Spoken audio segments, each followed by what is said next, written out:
হাসরের ময়দানে আল্লাহ তাআলা যখন ফেরেশতাদের মাধ্যমে আগুনের শিকল দিয়ে টেনে জাহান্নামকে হাসরের মাঠে এনে দাঁড় করাবে, মনে করেন এখানে আইনা রাখবে, আমরা সবাই তাকাবো এরকম। হাসরের মাঠে যখন জাহান্নামকে আনা হবে,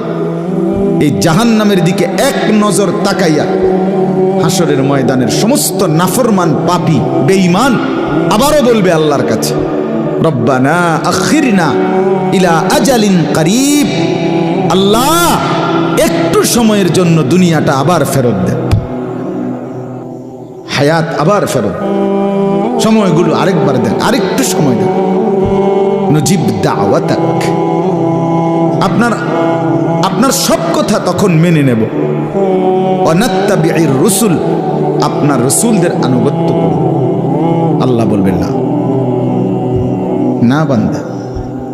এখান থেকে কাউকে আর ফেরত দেওয়া